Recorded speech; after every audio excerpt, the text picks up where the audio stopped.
रघुपति राघव राजा राम पतित पावन सीताराम। अद्भुत अद्भुत, बहुत मिठास, क्या बात है, क्या बात है।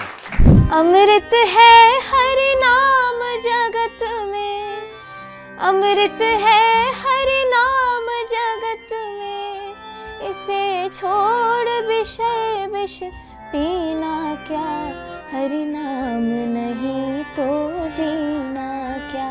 हरि नाम नहीं तो जीना क्या, बिल्कुल ठीक बात है।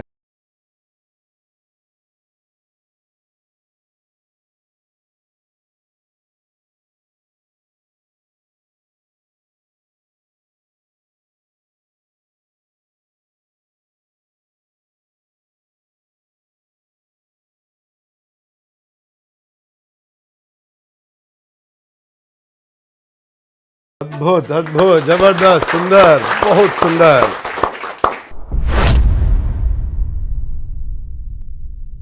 नमस्कार, विवेक बिंद्रा बोल रहा हूं, फाउंडर एंड सीईओ बड़ा बिजनेस.com। द बड़ा भारत शो में आपका बहुत बहुत स्वागत है। ये इंडिया के हमारे कुछ खास लोग जो हमारे ग्लोबल ब्रांड एम्बेसडर बन जाते हैं, ऐसे लोग जो भारत को बड़ा भारत बनाते हैं, उनकी कहानियां हम आप तक पहुंचाते हैं।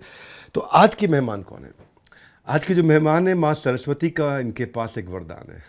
ये सुर संगीत से मिली इनको सोशल मीडिया पे बड़ी पहचान है। जब ABC पढ़ते हैं, ABCD पढ़ने की उम्र में सारे गामा गाया इन्होंने। नाकामयाबी मिली, पर उसमें नाकामयाबी में न को हटाया इन्होंने। हाँ, तो यानी कि नाकामयाबी को कामयाबी में बदलने वाली बिहार की ब्रांड एम्बेसडर, खादी के लिए brand ambassador for Bihar election commission. स्वागत करिए बिहार की आइकॉन मैथिली ठाकुर जी का। Thank you so much. Singing तो बहुत लोगों को हम सुनते आ रहे हैं, जो अपने भजन भी गाते हैं, संगीत, और इसमें लता मंगेशकर जी भी रही, अनूप जलोटा जी, श्रेया घोषाल, सोनू निगम, इस सब ने बहुत अच्छा गाया। आपने छोटी उम्र में ही बहुत प्रतिभा दिखाई है। तो क्यों नहीं आज का इंटरव्यू की शुरुआत भी किसी भक्ति संगीत से हो जाए, जो आपको पसंद आता हो, उसकी 2 लाइन गाएं। रघुपति राघव राजा राम पतित पावन सीताराम। रघुपति राघव राजा राम पतित पावन सीताराम। सीताराम सीताराम भज प्यारे तू सीताराम। सीताराम सीताराम भज प्यारे तू सीताराम। रघुपति राघव राजा राम पतित पावन सीताराम। अद्भुत अद्भुत, बहुत मिठास, क्या बात है, क्या बात है। अभी समझ आया सोशल मीडिया पे आपकी इतनी फॉलोइंग कैसे हो गई। सिंगर्स तो और भी बहुत है, सोनू निगम के भी 2-2 मिलियन फॉलोअर्स, सब्सक्राइबर्स हैं। हमारे यहाँ बी प्राक आए थे अभी मेरे जन्मदिन पे, बड़ा अच्छा फाउंडर्स डे पे उनके भी लगभग 2 मिलियन के आसपास है। पर मैं देख रहा था कि मैथिली ठाकुर, आपके 4 मिलियन से ज़्यादा सब्सक्राइबर्स हैं यूट्यूब पे। फेसबुक पे तो आई थिंक शायद बहुत ज़्यादा, 14 मिलियन है। तो दिस इज़ अमेजिंग। कैसे किया, क्या स्ट्रैटेजी थी आपकी जो इतने फॉलोअर्स आपके बढ़ गए सोशल मीडिया पे? ये नंबर्स एक्चुअली मुझे खुद ध्यान नहीं रहते कि मेरे कहाँ पे कितने हैं। पापा देखते रहते हैं, मुझे बताते रहते हैं कि अच्छा अभी ये अच्छा हो रहा है, ये वीडियो अच्छा लग रहा है लोगों को, तो ऐसे और गीत गाने हैं। तो ऐसा कोई स्ट्रैटेजी था नहीं। मैं 2018 से मैं एक्टिव हुई और सबसे पहली बार मैंने फेसबुक पे अपना पेज बनाया, अपना यूट्यूब बनाया 2017 के एंड में। 2018 से मैंने इस पे काम करना शुरू किया और तब से मेरा बस एक ही काम था कि मुझे जो आता है वो लोगों को सुनाना है। तो हम लोग रॉ फ़ोन पे वीडियो बनाते थे, पंखा बंद करके, बिल्कुल सारा सन्नाटा हो, मम्मी को बोल के कि अभी किचन का काम नहीं करना, क्योंकि हम लोग 5 लोग एक ही रूम में रहते थे। तो सब एक शाम का टाइम बनाते थे। उस समय क्या होता था, पंखा बंद करने के बाद भी गर्मी नहीं लगती थी शाम के समय। तो फ़ोन मम्मी को पकड़ाते थे कि आप वीडियो का रिकॉर्ड जब हम गाना शुरू करें तो ऑन कर देना। तो उसी हिसाब से रॉ वीडियो बनाते बनाते वो पोस्ट करना शुरू किए। तो हमें उम्मीद नहीं थी कि उसको 10 लाख लोग 15 लाख लोग एक दिन में देखेंगे।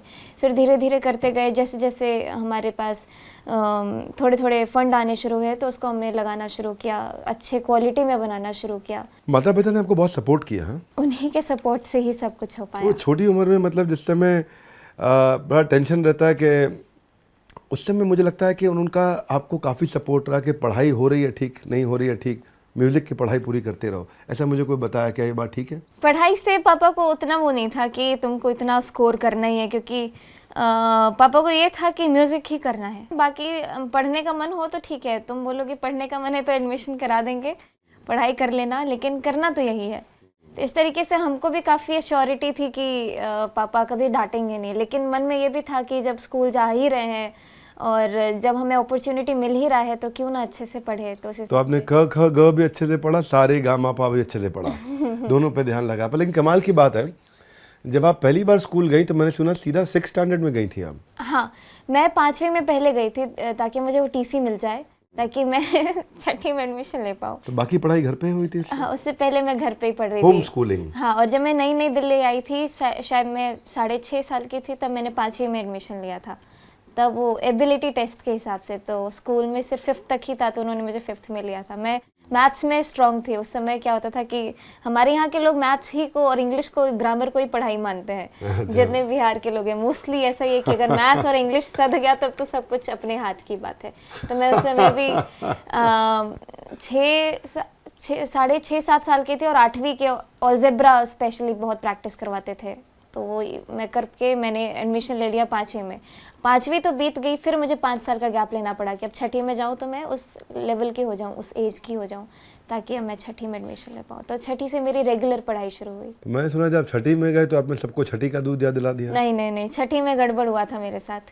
6ठी में मैं उस समय तक वो था ना कि दिल्ली में इंग्लिश बच्चे बहुत फ्लुएंटली बोलते हैं और बहुत उनका दिनचर्या, एक बोलते हैं ना कि रोज़मर्रा की भाषा ही इंग्लिश में होती है। हमारे स्कूल में भी इंग्लिश में बात करते थे, ऊपर से प्राइवेट स्कूल था और द्वारका का सबसे टॉप स्कूल में से एक है बाल भवन। हुआ भी ये था कि मैं 5वीं में मैं एक सरकारी अपने स्कूल को, नगर निगम को रिप्रेजेंट कर रही थी एक ट्रेड फेयर के कंपटीशन में। मैंने गाया और वहाँ के सारे आसपास के सभी स्कूल के बच्चों को मैंने बीट किया। तो उसमें बाल भवन के लोग भी थे और एक शशि सर थे, उन्होंने मेरा एडमिशन करा दिया बाल भवन स्कूल में। तो उसके बाद से जितने भी कंपटीशन हुए तो स्कूल को मैंने तो जब आपने एडमिशन हुआ, हाँ, तो एक तरफ ज्ञान एक तरफ गान, दोनों का बैलेंस बनाना, गान का ज्ञान का, वो सब पता नहीं क्या, मुझे कुछ ध्यान ही नहीं कि कैसे होते गया, लेकिन सब बहुत अच्छे से हो गया। तो आपके दादाजी आपके पहले गुरु थे? कोई ऐसा म्यूजिक का लेसन जो आपने दादाजी से सीखा? ठाठ से जियो, ठाठ से गाओ, किशोरी जी की सेवा में लगी रहो, और यही 4-5। किशोरी जी मतलब श्रीमती राधा रानी? नहीं, अच्छा। हमारे वो उनको भी एड्रेस कर सकते हैं, लेकिन बाबा तो सिर्फ राम सीता ही, उनको भी किशोरी जी मतलब बोलते, ठीक है। राम जी जब से उनका जन्म हुआ और जब से सीता जी समा गई पृथ्वी के अंदर, मुझे लगता है कि उन्होंने एक एक चीज़ को मुझे इस तरीके से सुनाया है ना कि उन्हीं के मुंह जुबानी, मुझे ऐसा लगता है कि उन्हीं के नज़रिए से मैंने अपने वो भगवान को संस्कार देखा है। बहुत काम आया है आपके, मेरे को लगता है उसने काफ़ी मजबूत फाउंडेशन बिल्ड किया। और ऐसे ही मेरे भी अपने जीवन में गुरु भगवान कृष्ण हैं, मेरे अपने गुरुदेव भी हैं। तो वैसे तो कृष्णम वंदे जगत गुरु, तो वो तो सबके गुरु हैं ही। कोई कृष्ण पे भी आपने बहुत भजन गाए हैं, मीराबाई का कोई भजन, कोई 1 लाइन 2 लाइन अगर आप सुनाना चाहते हैं, क्योंकि आप वहाँ से बड़ी पॉपुलर हुई हैं, लोग बड़ा पसंद करते हैं आपको उसमें। बंसी वारा जो हमारे देश, बंसी वारा जो हमारे देश, थारे सांवरे सूरत वारा भेस, थारी सांवरी सूरत वारा भेस, बंसी वारा जो हमारे देश, बंसी वारा जो हमारे देश। लवली, फैंटास्टिक, सुपर सॉलिड, बहुत खूब। बड़े आप फोक सिंगिंग बहुत करते रहे हैं। मैंने सुना आपने कोई प्रण लिया है कि मैं बॉलीवुड का कोई गाना नहीं गाऊंगी, या बॉलीवुड से थोड़ा आपका नाता आपने तोड़ के अलग कर लिया। ऐसे तो रियलिटी शोज़ में आपने भी अटेम्प्ट किया था या मल्टीपल अटेम्प्ट्स किए हैं, और वहाँ लोगों का एक सपना होता है, चाहे वो अरिजीत सिंह आए वहाँ या श्रेया घोषाल आए या नेहा कक्कड़ आए, कि भाई प्लेबैक सिंगर इनके जैसा सब सोचते हैं मुझे बनना है। मुझे अभी अपने जनरेशन के लोग या फिर आने वाले जनरेशन के लोगों के लिए एक ये एग्जाम्पल सेट करना है कि ज़रूरी नहीं है कि आप एक प्लेबैक सिंगर है तभी आप एक सक्सेसफुल आर्टिस्ट हैं या फिर सक्सेसफुल सिंगर हैं। मैं उनको ये दिखाना चाहती हूँ कि संगीत के क्षेत्र में एक इतना बढ़िया फील्ड है जो अपने पारंपरिक गीतों को लेकर के हम अगर आगे बढ़े तो हमें वहाँ से भी पहचान मिल सकती है। तो इसीलिए मुझे बहुत रेयर है आज के समय में, फिर भी आपने चूज किया कि मैं आध्यात्मिक और उसके साथ साथ लोक संस्कृति को बचाते हुए जो हमारे पुराने जो ऐसे पारंपरिक गीत हैं जो अभी के समय पे किसी की ज़ुबान पे याद नहीं है, और हमारी जो दादी नानी ये लोग जब नहीं रहेंगे तो उनके बाद कौन इसको सुनाने वाला है।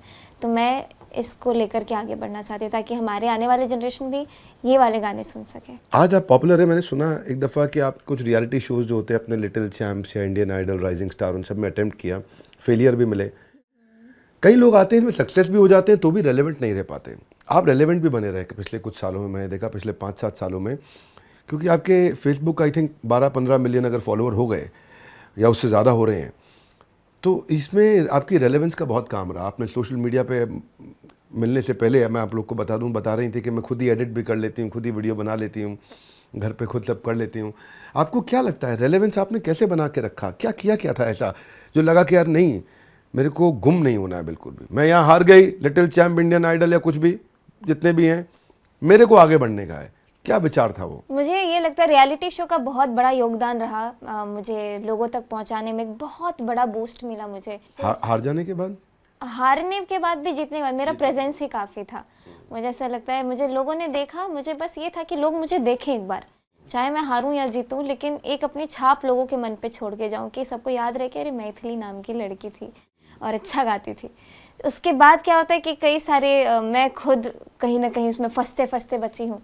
हम लोग जब 3 महीने का समय बड़े से शो में सब बड़े अनिल कपूर आ रहे हैं, सोनाक्षी सिन्हा आ रही हैं, श्रद्धा कपूर आपके फेवरेट हीरोइन आ रहे हैं, आपको अप्रिशिएट करके जा रहे हैं, तो कहीं ना कहीं लग रहा होता है अरे हम भी बड़े स्टार बन गए हैं, हम भी बड़े सेलिब्रिटी बन गए हैं, हमको भी वो ट्रीटमेंट मिल रही होती है। घर आने के बाद बहुत ही खुद को काम करना, ये फील करना कि नहीं अभी बस शुरुआत हुई। ये नहीं कि आप एक सेलिब्रिटी बन गए या टॉप 2 में रनर अप रही थी, मैं जीतते में बस 1% से रही थी। तो ये नहीं फील होने देना कि हम बहुत ही कुछ एक्स्ट्राऑर्डिनरी कर चुके हैं, क्योंकि वहाँ से मेरी एक सफ़र की शुरुआत हुई। मैं भी नहीं चाहती थी, बहुत सारे एग्जाम्पल्स हैं हमारे सामने कि ये भी फर्स्ट आए हैं, हमारे से पहले ये फर्स्ट आए हैं, इतने सारे लोग फर्स्ट आए हैं, लेकिन अभी के समय पे मुझे ऐसा लगता है कि मैं उनको ज़्यादा सुन नहीं पाती हूँ, लोग उन्हें ज़्यादा देख नहीं पाते हैं। एक मुझे बड़ा अच्छा लगा, कौन दिशा में लेके चला रे बटुआ, या आपने भी गाया है? मुझे भी काफ़ी पसंद है ये गीत, मुझे बहुत पसंद आया। नदिया के पार का, नदिया के पार, हाँ, कौन दिशा लेके चला रे बटुआ, एक लाइन गा सकते हैं उसके? हाँ श्योर। कौन दिशा में लेके चला रे बटोहिया, कौन दिशा में लेके चला रे बटोहिया, है ठहर ये सुहानी सी डगर, जरा देखन दे, कौन दिशा में लेके चला रे बटोहिया, कौन दिशा। अद्भुत, जबरदस्त, सुंदर, बहुत सुंदर। मेरे को फिलॉसफी के कारण गाना अच्छा लगा था ये, कि कौन दिशा में लेके चला रे बटुआ, किधर जा रहे हैं मालूम नहीं, हाँ, जरा ठहर ये सुहानी सी डगर, जरा देखन दे। तो समटाइम्स हमारी लाइफ में भी ऐसे ही होता है, हम किस दिशा में जा रहे हैं मालूम, थोड़ा रुकना चाहिए, रुको, ठहर जरा देखने दो भाई, एक दिशा में जा रहे हैं, नहीं जा रहे, कहीं गड़बड़ जा रहे हैं। वैसे ही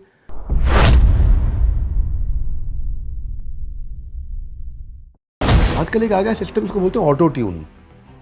तो उसमें क्या कोई भी गाता है, आवाज़ सुरीली हो जाती है। सलमान खान सिंगर बन गए, आलिया भट्ट बन गए, आमिर खान बन गए ऑटो ट्यून के चक्कर में। तो बड़ा फ़ायदा तो हो रहा है। म्यूजिक लवर को अगर समझ में कैसे आए कि यार ये बंदा अच्छा गाता है नहीं गाता, क्योंकि अपने लोग को तो नॉलेज ही नहीं है। हम लोग ये देखते हैं कि 3 से 5 से 6 साल के अंदर एक ऐसा नया ट्रेंड अलग आता है, उसके बाद सब लोग उस तरफ बढ़ जाते हैं। अरिजीत सिंह का ट्रेंड वहाँ चले जाएंगे, बादशाह का ट्रेंड आया फिर वहाँ चले जाएंगे। आप इसको कैसे देखते हैं सिंगर को, और केवल सिंगर नहीं मैथिली, हर इंसान को अपने आप को रेलेवेंट रखने के लिए क्या करना चाहिए? बॉलीवुड में ऐसा कौन सा सिंगर है जिसकी हाइप बहुत है लेकिन दम नहीं है?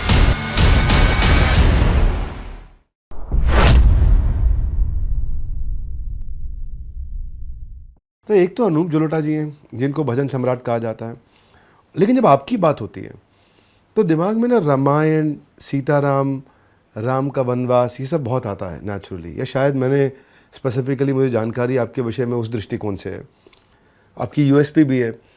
इस पे आपका कोई अगर फेवरेट हो जो आपको आंख बंद करके गाने में बहुत अच्छा लगता हो, उसकी अगर आप एक लाइन हमें सुना सकें।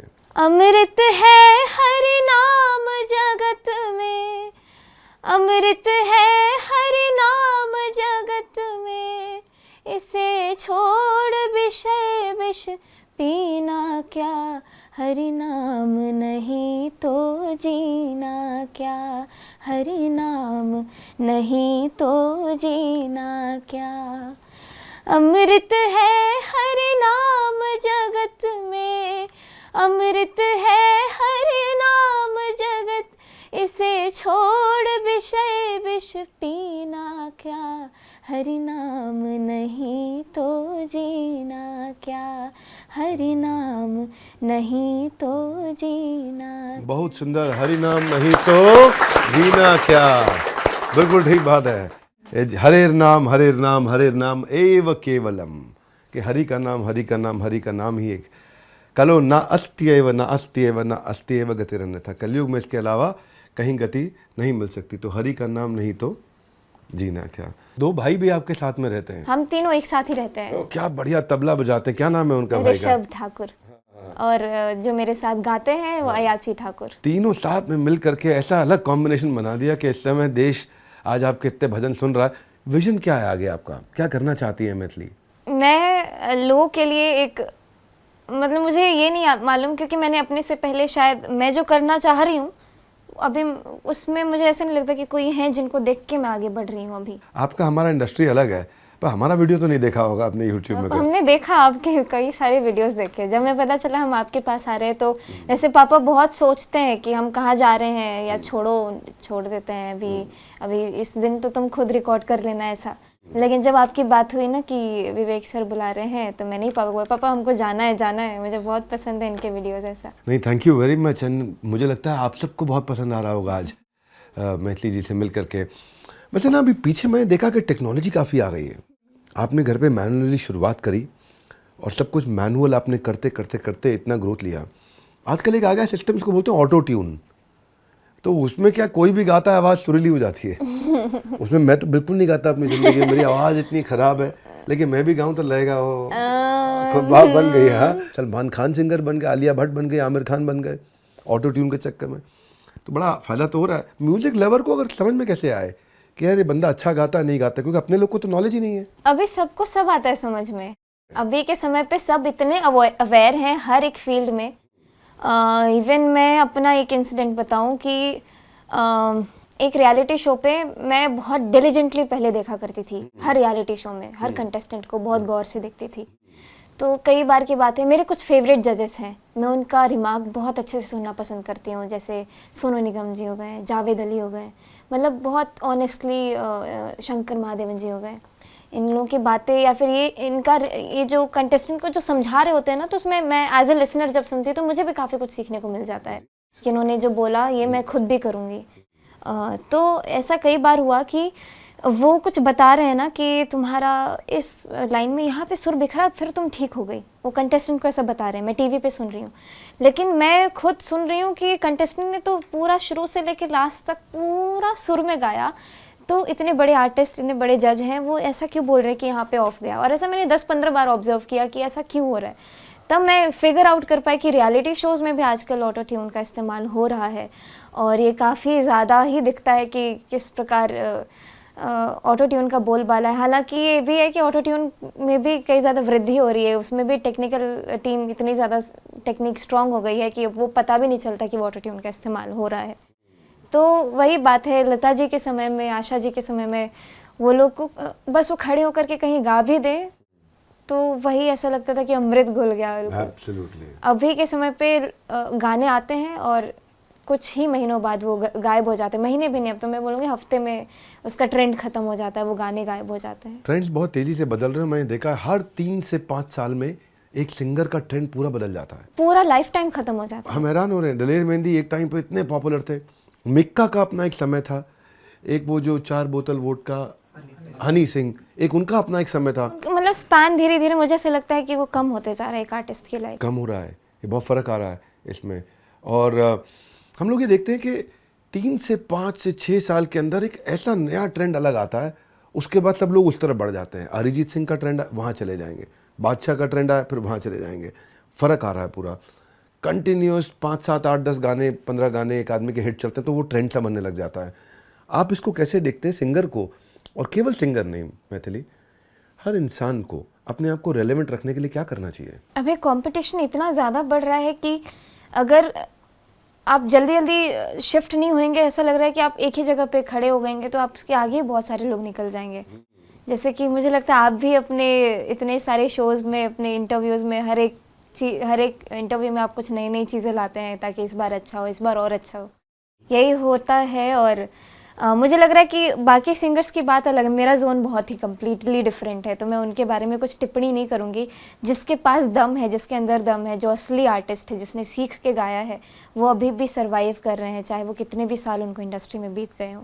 काफ़ी ऐसे नाम हैं जो मैं अभी बोलना नहीं चाहूँगी, मतलब ऐसे हैं जिनके अंदर दम है, वो सर्वाइव कर रहे हैं। आपने बताया कि आप अपने कुछ अच्छे जजेस को सुनती हैं, उनसे सीखती हैं। ऐसा क्यों करेक्शन दिया, ऐसा क्यों करेक्शन दिया, रिवाइंड करके फिर से चेक किया, सीखते हैं। हर क्रिएटिव आदमी का अपना सीखने का तरीका होता है। ए.आर. रहमान जी कहते हैं जब मैं कुछ नया बना रहा हूँ सारी रात जग करके, हाँ, रात में ही दिमाग खुलता है। आपका अपना क्रिएटिविटी लाने का क्या तरीका है? क्या आपने कोई नुस्खा अपनाते हैं, यार मैं ऐसे क्रिएटिव ज़्यादा हो जाती हूँ? अपने आप वो सोच के नहीं आता है कि हमको अभी क्रिएटिव होना है, आज तो हम होएंगे या फिर ऐसा करेंगे।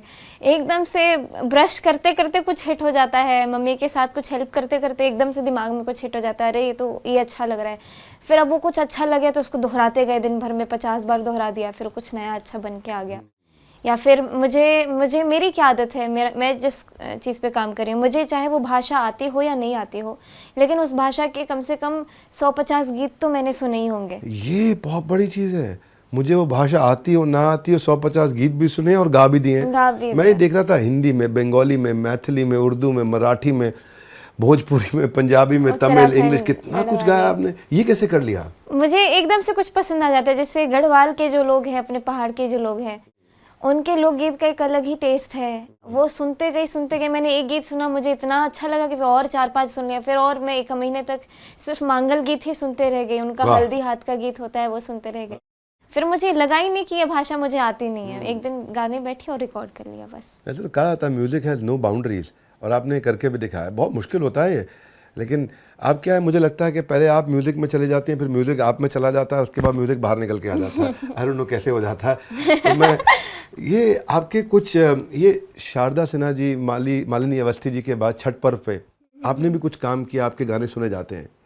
तो अगर आप लोगों ने भी सुने हो कि तो बिहार, झारखंड, उत्तर प्रदेश, ये लोग भी मेरे को माफ़ नहीं करेंगे अगर मैंने आपसे कोई अपने फैंस के लिए कोई छठ का कोई या इस दिशा में कोई पॉपुलर गाना मैंने रिक्वेस्ट नहीं किया। तो मुझे लग रहा है नीचे कमेंट बॉक्स में पिटाई होती है आजकल। तो पिटाई का तरीका अलग है, डिजिटल पिटाई तो कमेंट बॉक्स में होती है। हाँ, एनीथिंग यू लाइक।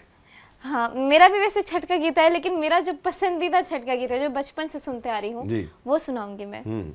सोना सट कुनिया हो दीनानाथ, हे घूमै छ संसार, हे घूमै छ संसार, आन दिन उगै छ हो दीनानाथ, आहे भोर भीन सर, आजू के दिनवा हो दीनानाथ, हे लागल ए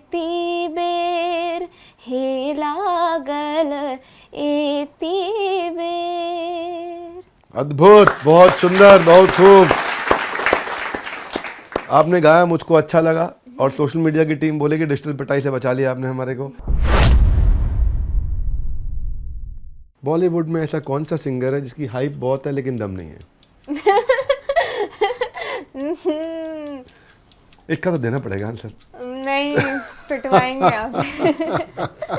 चलो छोड़ देते हैं। बॉलीवुड में कोई ऐसा सिंगर जो कि बहुत अच्छे हैं लेकिन उनका नाम नहीं हो पाया किसी कारण से? एक्चुअली अभी कुछ समय पहले ऐसा जब एक सडन न्यूज़ आई थी के बारे में कि उनकी डेथ हो गई, वो भी परफॉर्म करते, मतलब मुझे लगता है मैं कभी इतनी दुखी नहीं हुई होंगी जितना उस दिन। एक उनके जाने के बाद तो ऐसा लगा कि सब उन्होंने जितने भी गाने गाए एक बार दोबारा से सुने, या फिर मुझे लग रहा है कि उस समय के बाद उन्हें लोग और ज़्यादा ढूंढना शुरू कर चुके। सबसे अच्छा कॉम्प्लीमेंट अभी तक क्या मिला है? मुझे बहुत अच्छा लगता है जब मेरी मम्मी को, वैसे लोग ज़्यादा नहीं देखे हैं, सिर्फ व्लॉग्स जो फॉलो करते हैं उसमें देखते हैं, लेकिन लोग जब मुझे बाहर मिलते हैं जिन्होंने मम्मी को कभी देखा भी नहीं है, वो लोग भी मम्मी की तारीफ़ करते हैं कि मुझे भारती जी का संस्कार, हमको भी ऐसे ही पेरेंट्स बनना है। बहुत खूब, बहुत खूब। म्यूजिक इंडस्ट्री में अगर आगे चल के आपको कुछ बदलने का मौका मिले तो क्या एक चीज़ आपको लगता है इसको बदल के छोड़ूंगी? मैं इंडस्ट्री से काफ़ी दूर हूँ, मुझे म्यूजिक इंडस्ट्री में घुसना भी नहीं है, ना ही उधर कुछ बदलना है। मैं इधर एक अलग इंडस्ट्री बनाना ज़रूर चाहूँगी। आपको क्या लगता है कि आपके दोनों भाइयों में ज़्यादा अच्छा सिंगर कौन है? अभी के समय पे अयाची। मैथिली और अयाची में कौन ज़्यादा अच्छा सिंगर है? मेरे ख्याल से अयाची। अभी तक का सबसे बड़ा अचीवमेंट क्या मानती है मैथिली हम? मुझे जो लोगों का प्यार मिल रहा है, कभी एक्सपेक्ट नहीं किया था। अच्छा, ज़्यादा डर कब लगा था? पहली बार जब स्कूल में गई थी या पहली बार रियलिटी शो में गई थी? जब पहली बार स्कूल में गई थी। पहली बार स्कूल में गई थी, ओके। आपके पापा कभी कभी क्या वो हानिकारक बापों की तरह सख्त भी हो जाते हैं? रेयर, 100 में से 1% का चांस होता है कभी कभार। जब आप इवेंट्स में जाती हैं, आपसे सबसे ज़्यादा डिमांड कौन से गानों की होती है? अरे पूछिए मत, मुझे ऐसा लग रहा है कि मैं जब किसी इवेंट में जाती हूँ तो मैं अपने पसंद से कुछ भी नहीं गाती हूँ। सब आता रहता पर्ची। सब पर्ची नहीं, सामने से मैथिली मैथिली नगरी हो अयोध्यासी, मैथिली ये मैथिली हमार पहुना। अलग अलग जगह के लोग होते हैं ना एक जगह पे इकट्ठे, वहीं पे कोई हमारे पहाड़ी भाई होते तो मैथिली मांगल गीत ऐसे, तो सब मैं से पूरे 2 घंटे में परफॉर्म करती हूँ, तो 2 घंटे सिर्फ उन्हीं के पसंद से गाती हूँ। बहुत खूब, बहुत सुंदर, अच्छा लग रहा है। इतना मेरे को एक्साइटमेंट आ रहा है। मैं अभी तक आपका इवेंट क्यों नहीं अटेंड किया? क्यों नहीं किया? मुझे भी दुख हो रहा मुझे है। लग अब रहा आपको है अब आना आपको चाहिए। आपके इवेंट में आना चाहिए। वहाँ पे आकर के हम भी कोई आवाज़ मारेंगे, मैथिली मैथिली ये वाला। कोई ऐसी पर्सनालिटी जिनसे आप मिलना चाहते हैं, यार इनसे मिलना चाहते हैं? देश के प्रधानमंत्री और राष्ट्रपति। सिर्फ 22 साल की उम्र में पा लिया इन्होंने ऐसा मुकाम। लोकगीत और भक्ति संगीत में धूम मच रहा है और मचाया जा रहा है इनका नाम। आज इतना सोशल मीडिया पे आप फेमस हो गई हैं मैथिली जी। माँ सरस्वती से आपको सिर्फ सुर संगीत नहीं बल्कि और सद्बुद्धि और सादगी और समझ भी मिली है, और इसी को आपने अपने वीडियोज़ के द्वारा सब तक पहुँचाया। आपकी उम्र छोटी है मैथिली जी, लेकिन आप और आपके सुंदर से जवाब और आपके जवाब में झलकती आपकी सोच वो बहुत बड़ी है। उम्र भले ही आपकी शायद 22 की है, तो शायद इसीलिए आपकी आवाज़ किसी की मोहताज नहीं रही। मैथिली जी, आपने सिर्फ मंच ही नहीं बल्कि लाखों करोड़ों के मन जीता है। आज मेरा हृदय और जीत लिया है, और मैं मिस कर रहा हूँ कि मैं कब आपके लाइव शो में जाऊँगा, वहाँ आवाज़ मारूँगा मैथिली मैथिली में आया हूँ। आज हमारे साथ जुड़ने के लिए, इस मंच को संगीत से सजाने के लिए आपका हृदय की गहराई से प्रेम पूर्वक बहुत बहुत धन्यवाद। हमारे सारे ऑडियंस को मैं कहना चाहता हूँ, इस वीडियो को किसको शेयर करना है वो आपको पता है, मुझको नहीं पता। मैं अपने आप को शेयर जरूर करने वाला हूँ। सब अपने मम्मी पापा को जरूर शेयर करेंगे। वाह, मम्मी पापा को शेयर मुझे जो भी लोग मिलते हैं बाहर यही बोलते हैं कि मेरी मम्मी आपकी फैन है, मेरे पापा फैन है। अरे वाह, अरे वाह। कमेंट करिए आपको मैथिली से मिलकर कैसा लगा, क्या अच्छा लगा आपको। और बस थोड़ा सा इंतज़ार, आ गया एक और बड़ा बुधवार। मिलते हैं अगले बुधवार, आपसे एक और नई कहानी लेके आएंगे आप तक। जिसने बड़ा भारत को बड़ा भारत बनाया उसको आप तक पहुंचाएंगे। आप सबका हृदय की गहराई से प्रेम पूर्वक बहुत बहुत धन्यवाद। मैथिली, आपका विशेष धन्यवाद।